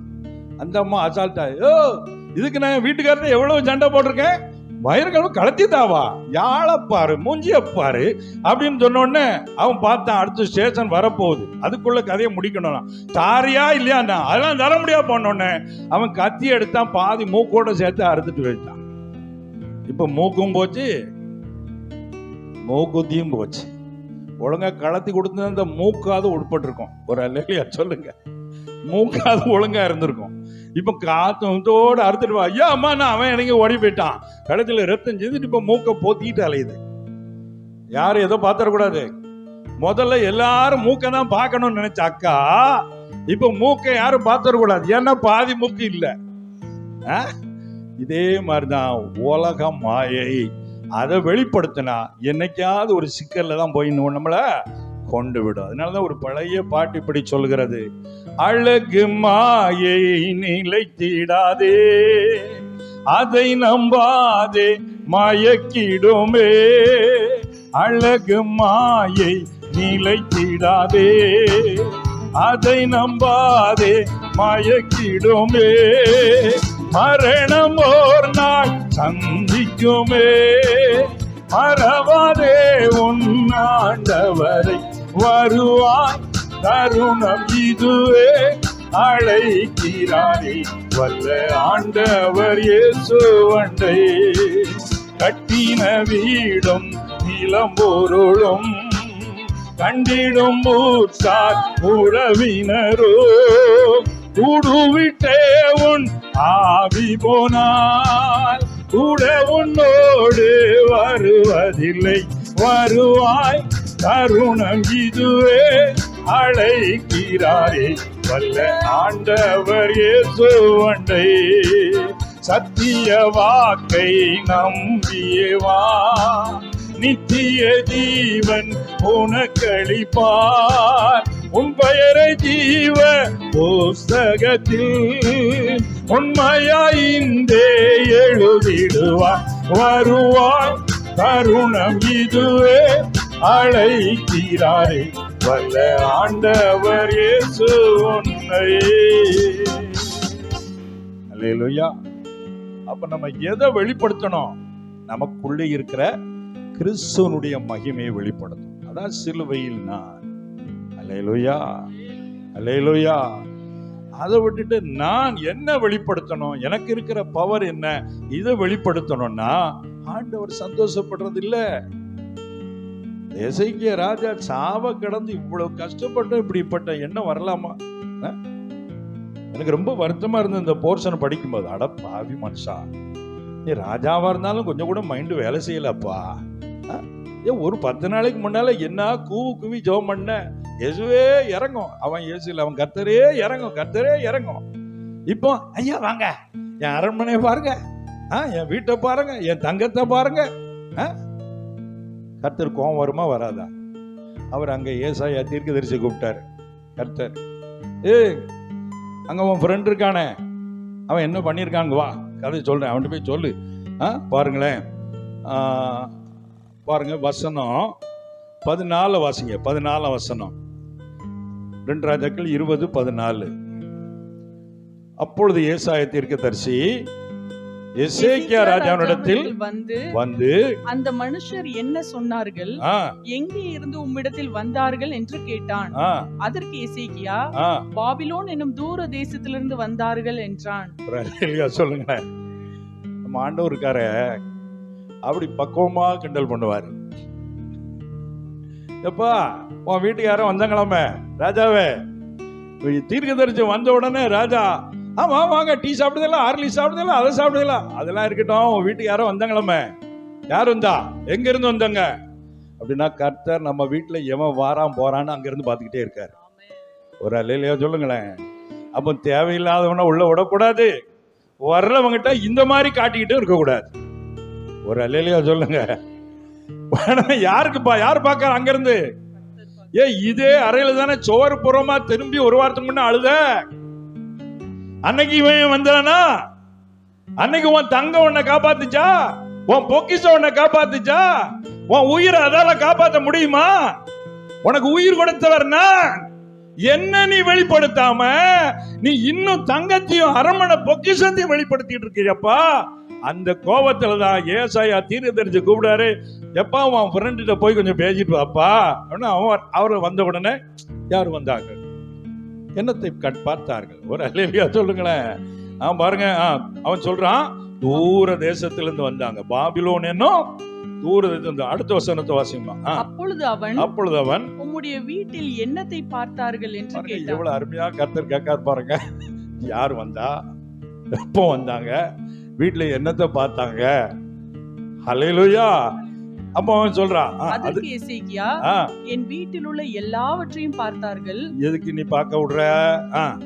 பொக்கிஷங்களில் நான் அவர்களுக்கு காண்பியாத பொருள் ஒன்றும் இல்லை என்றான். பாருங்க, இப்படியா சொல்றது, பெருமையா அதையும் சொல்றாரு எசேக்கியா ராஜா. அவன் ஒண்ணுமே காமிக்காம வைக்கல, எல்லாத்தையும் நினைச்சிட்டேன். எனக்கு அன்பானவர்களே, கர்த்தர் என்ன ஆத்திரத்துல இவனை அனுப்பி கேட்க வைக்கிறாங்கிற சீக்கிரட்டே அவனுக்கு என்ன செய்யல ராஜாவுக்கு. அதனால ஜெபிக்கிறவர்கள் இந்த மாதிரி கர்த்தர் என்ன நினைக்கிறாரு, கர்த்தர் என்ன பார்க்கிறாரு, கர்த்தருக்கு எது பிரியம், இதுல நமக்கு ரொம்ப கவனமா இருக்கணும். கேர்லெஸ்ஸா இருந்துடக்கூடாது. ராமேன்னு சொல்லுங்க. நம்ம எப்பவாவது இப்படி யோசிக்கிறோமா, வீட்டுக்கு யார் வர்றா போவா, இதெல்லாம் யாரு பார்க்கா, எல்லாரும் வீட்டுக்கு எல்லாரும் வர்றதானே? அப்படி இல்ல, நம்ம வீடு தேவன் தங்குகிற இடம். அல்லேலூயா. நம்ம வீட்டுல கர்த்தர் வாசம் பண்ண விரும்புறாரு. நம்ம பேசுறது யார்கிட்ட பேசினாலும், என் மகன் என்ன பேசுறா, என் மகன் என்ன பேசுறான், அவர் வாட்ச் பண்றாரு. அப்ப நம்ம யார்கிட்ட பேசினாலும் ஏசப்பா கிருபையில நல்லா இருக்கேன், கர்த்தரை நல்லா வச்சுன்னு சொன்னீங்கன்னா பரவாயில்ல, என் பிள்ளை என் மேல பாசமா என்ன மகிமைப்படுத்துகிறது. அல்லேலூயா. எது கொடுத்தாலும், ஒரு பொருள் வாங்கினாலும் இது வாங்கினாலும் ஏசப்பா கிருபையில எனக்கு கர்த்தர் கொடுத்தாரு அப்படி சொல்லணும். ஏசப்பா கிருபையா எனக்கு நல்ல வேலை கொடுத்திருக்கிறாரு, எனக்கு வேலை கிடைச்சிட்டலா, ஏன்னா அது வாங்கிட்டேல்ல. என்ன நீ வாங்கின? கடைக்கு போகும்போதே உயிர் போயிட்டா என்ன பண்ணுவ? அப்ப ஏசப்பா கிருபை இல்லாம ஒண்ணும் நடக்காது. அல்லேலூயா. ஆகவே ஒண்ணுமே நான் காண்பிக்காம இருக்கலையா, எல்லாத்தையும் காமிச்சிட்டேயா. உடனே இப்பதான் கர்த்தருடைய வார்த்தை 16ல இருந்து வாசிமா. அப்பொழுது ஏசாயா எசேக்கியாவை நோக்கி, கர்த்தருடைய வார்த்தையை கேளும். முதல்ல கர்த்தர் சொல்ற வர்றத கேட்டுக்க. இதோ நாட்கள் வரும், அப்பொழுது உமது வீட்டில் உள்ளதிலும் உமது பிதாக்கள் இந்நாள் வரைக்கும் சேர்த்ததிலும் ஒன்றும் மீதியாக வைக்கப்படாமல் எல்லாம் பாபிலோனுக்கு கொண்டு போகப்படும். இது தேவையா? எதெல்லாம் இவன் காமிச்சானோ அதெல்லாம் எங்க போகுமா? யாருக்கு காமிச்சானோ அங்க போயிருமா. அப்பதான் ஒரு வார்த்தை எனக்கு ஆவியானவர் பேசினாரு, எதெல்லாம் நீ மறைச்சு வச்சு சீக்கிரட்டா வச்சிருக்கியோ அதெல்லாம் உன்கிட்ட இருக்கும். எதெல்லாம் வெட்டு வெளிச்சம் போட்டு உடைக்கிறியோ எங்கேயோ அது போயிரும் ஒரு நாளுப்பா. அதனால எப்பவுமே ரகசியம் காக்க பழகுன்னு ஒரு பாடத்தை படிச்சு கொடுத்தாரு. ஒரு இல்லையா சொல்லுங்க. அப்பதான் வீடியோல ஒரு செய்தியை கேட்டேன். டாக்டர் பால் யங்கிஷோ அவர் சொல்றாரு, நீ கஷ்டப்படும் போது சிலுவையில் அனுபவிக்கும் போதெல்லாம் துன்பப்படுவேன், ஒருத்தனும் உங்ககிட்ட வரமாட்டான். ஆனா கர்த்தர் உன்னை ஆசீர்வதிப்பார். ஒரு நேரம் எதிர்பாராத உயர்வை தருவாரு. அன்னைக்கு இந்த நாட்கெல்லாம் வருவான். நீ அவனை நம்பி எல்லாத்தையும் ஓப்பனா உடைச்சிடாத. இவ்வளவு பணம் வருது, இவ்வளவு இது வந்து அதெல்லாம் சொல்லாத. அவனே உனக்கு வேட்டு வைக்க ஆரம்பிச்சிருவான். அவன் உள்ளத்துல பொறாமை நாவி கிரியை செய்யும். உன் உயர்வுக்கு அவனே கெடுதியா பழுபடி மாறிடுவான். அதனால நீ கர்த்தர் உன்னை உயர்த்தும் போது ரகசியம் காக்க பழகு அப்படின்னு அவர் பேசின ஒரு வீடியோவை காட்டேன். இப்போ கேட்டேன். அல்லேலூயா சொல்லுங்களேன். நம்முடைய இயற்கை இந்த சுபாவமே உடனே காமிச்சிடணும். சில வேளை எப்படி என்ன வரும்னா, இவன் தானே நம்மளை மோசமான கேள்வி கேட்டது, அவன் முன்னால நான் கார்ல போய் ஜங்குன்னு போய் பிரேக்க மிதிச்சு நிக்கணும். ஒரு அல்லேலூயா சொல்லுங்க. அவன் பார்க்கணும், அத வயிறு எரியணும். இது உலகத்தானுக்கு அந்த எண்ணம் வந்தா ஓகே. நீ யாரு பிள்ளை? அல்லேலூயா சொல்லுங்க. ஒவ்வொரு உலகம் முழுவதும் நம்மளுக்கு விரோதி இருப்பான். எல்லாத்தையுமே காரை ஓட்டிட்டு போய் நின்று காட்ட முடியுமா? போல நம்ம மைண்ட்ல அந்த பிரச்சனை இருக்கு. கர்த்தர் எனக்கு வர வர உள்ளுக்குள்ள இருக்கிற ரிப்பேர் எல்லாம் காட்டுறாரு. இந்த எண்ணம் உனக்கு வரக்கூடாது. ஆபிரகாம் லிங்கன் அமெரிக்க ஜனாதிபதியுடைய ஹிஸ்டரியை படிச்சேன் சமீபத்தில். ஆண்டவன் ரொம்ப பேசினார். அவர் வக்கீலா இருக்கும்போது அவர் அவ்வளவு அழகான ஆள் கிடையாது, பர்சனாலிட்டி உள்ளவர் கிடையாது. அப்போ இவர் மற்ற இவரை விட திறமையான ஒரு அட்வொகேட். அவரு ரொம்ப ஃபேமஸான ஆள். இவரை குரங்குட்டியா போற, அது குரங்கு, அந்த குரங்கு வக்கீல்ட்டியா போற அப்படி பேசுவாராம். அவ்வளவு இழிவா அவரை நடத்துவாராம். ஆனா ஆபிரகாம் லிங்கன் ஜனாதிபதி ஆன உடனே அதே வக்கீலுக்கு மந்திரி சபையில நல்ல போஸ்ட் போட்டு கொடுத்தாராம். ஒரு அல்லேலூயா சொல்லுங்களேன். அப்ப எல்லாரும் கிண்டல் பண்ணாங்க, என்னையா உங்களுக்கு காலம் பூரா வேட்டு வச்சாலும் அந்த ஆளுக்கா கொடுக்குற? அவ எனக்கு வேட்டு வைக்கட்டும், அது பர்சனல். ஆனா அவன் உண்மையிலே திறமையான வக்கீலு. நாட்டுக்கு நல்லது நடக்க அவனுடைய ஒத்துழைப்பு தேவை. அதனாலதான் அவனை ஆதாயம் பண்ணி அவனை நான் அந்த போஸ்ட் கொடுத்து வச்சிருக்கிறேன்னா. உடனே ஆவியானவர் உள்ளத்தை தொட்டாரு. உனக்கு கெடுதி நினைக்கவனுக்கெல்லாம் நீ கெடுதி நினைச்சிடாத. அவட நல்ல திறமை இருந்தா அதை பயன்படுத்திக்க. அல்லேலூயா சொல்லுங்க. ஒரு பழி வாங்கன்னு நினைக்கல. இப்ப இவர் ஜனாதிபதி, இவர் நினைச்சா அவரை பழி வாங்கலாம். என்ன ஒரு நேரம் குரங்குல திட்டினானே, அவர் அப்படி செய்யலையா. ஆபிரகாம் லிங்கன் ஸ்பெஷலிஸ்டியா ரொம்ப மெயினான காரியமே அதுதானா. ஏதாவது ஒரு எதிரினா உடனே அவனை ஆதாயப்படுத்தி தன்னுடைய ஆளா மாத்திடுவாராம். கடைசியில் ஆபிரகாம் கற்பனை மக்களால் சுட்டு கொல்லப்பட்ட போது அந்த ஃபீல்ட்ல கூட இருந்தது இந்த அட்வொகேட் தான் இருந்திருக்காரு. கதறி கதறி அழுதாராம்.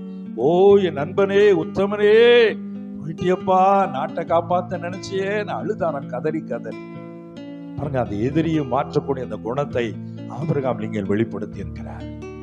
நம்ம நினைக்கிறோம் பழிவாங்கிறத வெளிப்படுத்தணும், விடக்கூடாது, போட்டிக்கு போட்டி செய்தி ஆகணும். அது சிலுவை பாதை அல்ல. அதெல்லாம் கர்த்தர் பார்த்துக்கிடுவார். ஆமீன் சொல்லுங்களேன். நம்ம வெளிப்படுத்துறதுனால அவனுக்கு இன்னும் கொஞ்சம் ஆத்திரம் தான் நம்ம மேல வரும். யோசிச்சு பாருங்க, பிராக்டிக்கலா யோசிங்க. நம்மளை யாராவது பழி வாங்குறான்னு வைங்களேன், அப்ப அவனுக்கு நமக்கு டைம் வரும், நம்மளும் பழி வாங்கினா பலவனி நம்ம மேல நல்ல எண்ணம் வருமா? ஆனா அதே நேரத்துல நம்ம இவனுக்கு இவ்வளவு கெடுதி பண்ணோம், நம்மகிட்ட கை கொடுத்து பேசுறானே அப்படின்னா சில வேளை கண்ணீர் விட்டு அழுதுருவான், அவன் ரட்சிக்கப்பட்டுருவான். அதான் சிலுவையில் இருக்கிற நான் அந்த இயேசுவின் மகிமை அன்பை வெளிப்படுத்தும் போதுதான் உலகம் ஆதாயப்படுத்தப்படுகிறது. அவன் நம்முடைய உள்ளத்திலே இந்த சிலுவை தியான நாளிலிருந்து நம் சிந்தனையை மாற்றிக்கொள்வோம். நான் சிலுவையில் இருக்கிற ஒரு மனிதன்.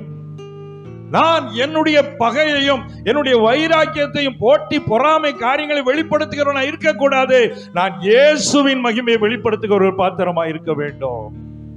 அல்லேலூயா. சிலுவை சுமப்பதினால் சிந்தையே மாறிவிடும் அப்படின்னு ஃபாதர் பாடியிருக்கார். அல்லேலூயா. அப்ப சிலுவையை ஏன் கர்த்தர் நமக்கு அனுமதிக்கிறார்? நம்மளை மாத்திக்கிட்டே இருக்கிறது தான். இந்த மெச்சூரிட்டிலாம் நிறைய பேருக்கு வராது. இந்த போதனையே கிடைக்கல நிறைய பேருக்கு. இந்த மாதிரி டீச்சிங்கே இல்ல. கர்த்தர் உன்னை உயர்த்திடுவார், எதிரி முன்னால உன்னை உயர்த்துவார் சொல்லும்போது சந்தோஷமா இருக்கு. ஆனா அந்த உயர்வு வரும்போது நான் என்ன வெளிப்படுத்துறேனா, இயேசுவை வெளிப்படுத்தினேனா, அதை கர்த்தர் கவனித்துக் கொண்டிருக்கிறார். அல்லேலூயா, அல்லேலூயா. எசேக்கியா ராஜா அப்படி மிஸ் பண்ணதுனால தீர்க்க தரிசனம் வருது. நீ எதெல்லாம் காமிச்சியோ அதெல்லாம் நீ யாருக்கு காமிச்சியோ, எங்க இருந்து வந்தானோ அங்க போகுது. ஒரு நாள் வந்தது, நேபுகாத்நேச்சார் வந்து இஸ்ரவேலில் உள்ள எல்லாவற்றையும் எடுத்துக்கிட்டு போயிட்டான். எதுல ஆரம்பிக்குது இது?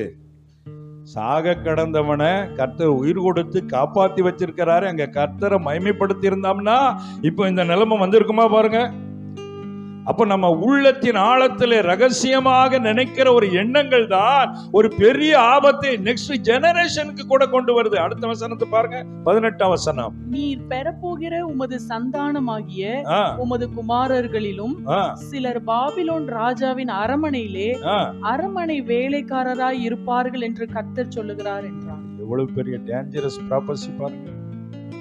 இந்த மாதிரி எச்சரிப்பின் தீர்க்க தரிசனங்கள்லாம் நமக்கு வரணும். ஒரு அல்லேலூயா சொல்லுங்க. நம்ம தீர்க்க தரிசனங்கள் மேக்சிமம் பார்த்தா இந்த நாட்கள் உலகத்தில் பார்க்கிற போது எல்லாம் பிளஸிங் தீர்க்க தரிசனம் தான். மேக்சிமம் 90% பிளஸிங் தான். நீங்க பாருங்க, எச்சரிக்கிறார். நீ இப்படி தப்பு பண்ணதுனால உன் சந்ததிகள் கூட பாபிலோன்ல எப்படி இருக்க போறாங்க? அரண்மனையில வேலைக்காரனா இருக்க போறாங்க. தானியேல் அவங்க எல்லாம் அரண்மனையில வேலைக்காரா தானே இருந்தாங்க. இந்த ப்ராபஷனுடைய இது வெளிப்பாடு தான் அங்க நிறைவேறியது. இவன் என்றைக்கோ செய்துட்டு இவன் செத்து போயிட்டான். ஆனா இவன் பண்ண தப்பனுடைய விளைவு பல தலைமுறைகளை பாதிக்கிறது. அதுதான் சிலுவையில் இருக்கிற நான் எப்போதுமே எனக்குள்ளே இருக்கிற தேவனை வெளிப்படுத்தி காண்பிக்க வேண்டும். அல்லேலூயா. அவர் எனக்கு தந்திருக்கிற ஆசீர்வாதங்களுக்காக தேவனை மகிமைப்படுத்தலாம். ஆனா அதை ஒரு பெருமையாக நம்ம காண்பிப்பதிலே தேவன் சந்தோஷப்படுவதில்லை. தேவன் சந்தோஷப்படுவதில்லை. அதுவும் இவ்வளவு மரண கட்டிலிருந்து விடுவிச்சாரு. இப்ப நமக்கு ஆஸ்பத்திரியில சீரியஸா கடந்து பிழைக்க மாட்டான்னு டாக்டர் கைவிட்டு 2 நாள் கழிச்சு வீட்டுக்கு யாராவது பார்க்க வந்தா உங்க வீட்டுல இருக்கிற கோல்ட தூக்கி காமிப்பீங்களா?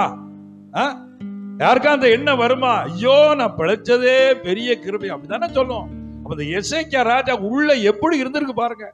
அந்த கர்த்தருடைய அன்பை கொஞ்சம் கூட அவன் நினைக்கலையே. அப்பதான் ஆண்டவர் நினைச்சிருப்பாரு, இவனை போய் காப்பாத்தனம் பாரு, உயிரை கொடுத்து காப்பாத்தனா கடைசியில் அவன் தங்கத்தையும் மொழியும் போட்டு காமிச்சுக்கிட்டு இருக்கிறான். சிலுவையில் இருக்கிற நாம் காண்பிக்க வேண்டிய ஒரே நபர் ஆண்டவராக இயேசு கிறிஸ்து மாத்திரமே. அல்லேலூயா. எனக்குள்ளிருந்து நான் வெளிப்படுத்த வேண்டிய காரியம் தேவனுடைய மகிமை. அல்லேலூயா. தான் சுயம் அங்கே சாகிற பொழுதுதான் தேவனை உயர்த்துகிற எண்ணம் நமக்குள்ளே வர ஆரம்பிக்கும். சரி, இப்ப பாருங்க, இது 19ஆம் வசனத்தை வாசிக்க கேட்போம். அப்பொழுது எசேக்கியா ஏசாயாவை நோக்கி, அடுத்து ஒரு சான்ஸ் வருது, அதையும் மிஸ் பண்றான் பாருங்க. எசேக்கியா ஏசாயாவை நோக்கி, நீர் சொன்ன கர்த்தருடைய வார்த்தை நல்லதுதான் என்று சொல்லி, இது நல்லதுதானா? என்ன பார்வை இருக்கு நல்லதுதான் என்று சொல்லி, என் நாட்களிலாவது சமாதானமும் உண்மையும் இருக்குமே என்றான். அப்பவும் பாருங்க ஒரு உணர்வு வந்திருக்கா? நீ சொன்ன வார்த்தை என்னதானா? ஆமா, உன் வீட்டுல உள்ளது பூரா அங்க போகுதுன்னு சொல்றது நல்லதா? அப்போ தேவ எச்சரிப்பின் வார்த்தை அவனால பகுத்தறிய முடியல. கர்த்தர் எவ்வளவு வான் பண்றாரு, நீ இப்படி காமிச்சதுனால இது நடக்க போகுதுன்னா, ஆண்டவரே இறங்கப்பா, நான் தெரியாம சொல்லிட்டப்பா. கதிர் இருக்கணுமா வேண்டாமா? வியாதிக்காக கதறின நீ ஒரு ஆபத்தை குறித்து கர்த்தர் பேசுறாரே, நீ ஆண்டவர்கிட்ட விழுந்து அழுதியா? அசால்ட்டா எடுத்துக்கொள்வது நிறைய தேவ பிள்ளைகிட்ட இந்த மிஸ்டேக் தான். கர்த்தர் சீரியஸா இருப்பாரு சில நேரம், நம்ம அசால்ட்டா இருக்கிறது. அத ஏலியினுடைய பிள்ளைகளை சங்கரிக்க கர்த்தர் சித்தமா இருந்தாருன்னு இருக்கு. ஆனா ஏலி தன் பிள்ளைகளை குறித்து அறிஞ்சோம், எப்பா அப்படிலாம் செய்திக்கு வருதப்பா பாத்துக்கிடுங்க, அசால்ட்டு. 4 மரணம் ஒரே நாள்ல. பிறக்கிற பிள்ளை செத்து போகுது. அவன் ஏலியினுடைய பிள்ளைகள் செத்து போறாங்க, ஏலி செத்து போறாரு. 4 சாவு. மகிமை இஸ்ரவேலை விட்டு போயிட்டுன்னு இருக்கு. அப்ப எவ்வளவு டேஞ்சர்ல அந்த சபை இருந்திருக்கிறது, ஊழியர் இருந்திருக்கிறான், கர்த்தர் என்ன உணர்வுல இருந்திருக்காரு, வெளிச்சமே இல்லையே. இதான் நிறைய இடத்தில் நடக்கிறது. அன்பான தேவ பிள்ளைகளே, மேலோட்டமாய் நான் பார்க்கிறது வேறு, ஆவிக்குள்ளாக பரலோகம் என்ன நினைக்கிறது, கர்த்தர் என்ன குறித்து என்ன நினைக்கிறார் என்கிற வெளிப்பாடு வந்து உள்ளத்தில் எப்போதும் கர்த்தரை குறித்த ஒரு நடுக்கத்தோடு நாம் வாழ வேண்டும் என்று கர்த்தர் எதிர்பார்க்கிறார். அல்லேலூயா, அல்லேலூயா. எசேக்கியா இவ்வளவு நல்ல மனுஷன், இப்படிப்பட்ட மிஸ்டேக் அவர் பண்ணிட்டார். அந்த நேரத்திலேயாவது கதறி தவற ஒத்துக்கொண்டிருக்கலாம். என் நாட்களிலாவது என்ன இருக்குமே, அப்ப நான் மட்டும் நல்லா இருந்தா போதும், சந்ததி எப்படி போனா பரவாயில்ல, அப்படித்தானே எண்ணம். இது ஒரு சரியான எண்ணமா பாருங்க. நம்மளுக்கு பேரன் பேத்திலாம் இருக்காங்க கர்த்தர் கிருபையினால. அப்ப பேரன் பேத்திக்கு ஏதாவது ஒண்ணுன்னா உள்ள துடிக்குமா துடிக்காதா? ஆண்டவரே எதுவும் நடந்துடக்கூடாது கதறோமா இல்லையா? ஏன்? ஆண்டவருடைய உள்ளத்தை சந்தோஷப்படுத்தணும், ஆபத்துக்கு தப்பு வைக்கப்படணும். இங்க பாருங்க, உன் சந்தானம் எல்லாம் அங்க போய் வேலைக்காரன் இருக்க போறான்னா, மன்னர் பரம்பரைங்க இவன் சந்ததி, ராஜ பரம்பரை, ராஜாக்கள் அடுத்த நாட்டுல போய் வேலைக்காரன் இருக்க போறாங்கன்னு கர்த்தர் சொல்றாரு. அப்ப அதுல எவ்வளவு சீரியஸ் செய்தி இருக்கு, அது குறித்த உணர்வே இல்லையே. ஆவிக்குரிய கண்களை கர்த்தர் திறக்க விரும்புகிறார். அல்லேலூயா. ஆவியானவர் என்ன சொல்றாருங்கிறதுல ரொம்ப கேர்ஃபுல்லா நம்ம இருக்கணும். சிலர்லாம் துணிகரமான பாவத்தை வச்சுட்டு, எவன் தான் பாவம் செய்யல, யார் தான் தப்பு பண்ணல, யார் தான் யோகியம், இப்படி சொல்லிட்டு இருக்கான். போட்டு தள்ளிடுவார் பாருங்க கர்த்தர். ஒரு அல்லேலூயா சொல்லுங்க. சும்மா விளையாடக்கூடாது கர்த்தர்கிட்ட. மறைமுகமாக பாவங்களை வைத்துக்கொண்டு, துணிகரமான பாவத்தை வைத்துக்கொண்டு, நான் ஆண்டவரை தேடுறேன், நானும் சர்ச்சுக்கு வரேன், நானும் பைபிள் படிக்கிறேன், நோ, நெவர். ஒரு சில காலங்கள் டைம் கொடுப்பார், பொறுமையா இருப்பார், மன்னிப்பார், மனம் திரும்பட்டும் தவணை கொடுப்பாரு. அவன் மனம் திரும்பாத பட்சத்தில் அவர் தம்முடைய பட்டயத்தை கருக்காக்குவார். இப்போ லேட்டஸ்ட் உபதேசம் கிருபையின் உபதேசம் என்று ஹைஃபர் கிரேஸ் சொல்றாங்க, உச்சக்கட்ட கிருபை. இயேசுவை ஏற்றுக்கொண்டா என்ன பாவம் செய்தாலும் கண்டுக்க மாட்டார். இப்படி உபதேசம் சாத்தானின் உபதேசம். கர்த்தர் அப்படி செய்யப்பட்டவர் அல்ல, கிருபை உள்ளவர் தான். பாவத்தை ஒத்துக்கொண்டு மனம் திரும்பி விட்டு விட்டால் கர்த்தர் இரக்கம் செய்வாரு. பாவங்களை மறைக்கிறவன் வாழ்வு அடையவே மாட்டான். அறிக்கை செய்து விட்டுக்கிறவனோ இரக்கம் பெறும். இன்னைக்கு ஒரு பெரிய கள்ள உபதேசம் நடமாடிக்கொண்டிருக்கிறது. அவங்க போதிக்கிறது எல்லாமே, இயேசுவை ஏற்றுக்கொண்டியா, நீ ரட்சிக்கப்பட்டதுக்கு அப்புறமும் நீ பாவம் செய்தன்னா ஆண்டவர் உன்னை ஒன்னு தண்டிக்க மாட்டாரு. அப்படின்னா எதுக்கு நரகம், எதுக்கு நியாய தீர்ப்பு, எதுக்கு நீதி? ஆகவே பிரியமானவர்களே, தவறான உபதேசங்களினால் கெட்டு போக கூடாது. கர்த்தர் குறித்த பயம் நம் உள்ளத்தில் எப்போதும் இருக்க வேண்டும் என்று கர்த்தர் விரும்புகிறார். இதெல்லாம் தெரியாம நானும் நிறைய மிஸ்டேக் பண்ணியிருக்கிறேன். கர்த்தர் என்னை அதுக்கு ஏற்றபடி சரி கட்டி என்னை கழுவி சுத்திகரித்து விடுதலை கொடுத்ததுனால தான் நான் தைரியமா பேசுறேன். ஒரு அல்லேலூயா சொல்லுங்க. எசேக்கியா ராஜா அந்த சின்சியாரிட்டியே இல்லை, வேண்டாம், அந்த உணர்வே இல்லை. என் நாட்களே நல்லா இருக்குமே அப்படின்னு சொல்லிட்டு சொல்லப்பட்டிருக்கு. இது அது எழுதப்பட்டிருக்கிறதுன்னு சொல்லப்பட்டிருக்கிறது. 21 வசனத்துல எசேக்கியா தன் பிதாக்களோட நித்திரடைந்த பின்பு அவன் குமாரனாகிய மனாசே அவன் ஸ்தானத்தில் ராஜாவான. 12 வயசுல பையன் இருக்கிறான், எசேக்கியா செத்து போறான். இப்ப இந்த பையன் கர்த்தரை தேடவே இல்லை, பேர் மறதி, கர்த்தரை மறந்தவனாச்சு. சரி, இப்போ நமக்கு சிலுவையிலே நான் அப்படின்னு சொல்லும் போது, சிலுவையிலே அறையப்பட்ட நான் அல்லது சிலுவையிலே என்னை அர்ப்பணித்த நான், எனக்குள்ளிருந்து நான் வெளிப்படுத்த வேண்டிய காரியம் என்ன அப்படின்னா, கர்த்தருடைய மகிமைதான் என்னிலிருந்து வெளிப்பட வேண்டும். அல்லேலூயா. பேசுற வார்த்தையெல்லாம் கொஞ்சம் நம்ம கவனமா இருக்கு. எப்பவுமே ஆண்டவர் உயர்த்தி பேசுவோம். அல்லேலூயா. நம்மளையே பெருமையா பேசுற வார்த்தை இருந்தா உடனே ஆண்டவர்கிட்ட மன்னிப்பு கேட்போம். அந்த உணர்வு இருக்கணும் உள்ளத்துல. நம்ம மனசாட்சி அந்த சிக்னல் லைட் எப்பவுமே எரிஞ்சுக்கிட்டே இருக்கணும். மனசாட்சியிலே சூடுண்ட பொய்யருடைய மாயம் அப்படின்னு இருக்குது. ஒரு தடவை சொல்லுவார், 2 தடவை சொல்லுவார். நம்ம கேட்கலன்னா அந்த மனசாட்சி பாதிக்கப்பட்டுரும். அப்புறம் ஆவியானவர் அது தண்ணி தெளிச்சு விட்ட கேஸ்ல சேர்த்துருவார். அதுக்கப்புறம் நம்முடைய வாழ்விலே இவன் உணர்த்தி பிரயோஜனம் இல்லை, இது திருந்தாத கேஸ், அது ஆபத்தான பொசிஷன். அப்படிப்பட்ட நிலைக்குள்ளே நாம் போகாதபடிக்கு சிலுவையில் இருக்கிற நான் என்னை அல்ல, எனக்குள்ளே இருக்கிற இயேசுவை நாம் வெளிப்படுத்த வேண்டும்.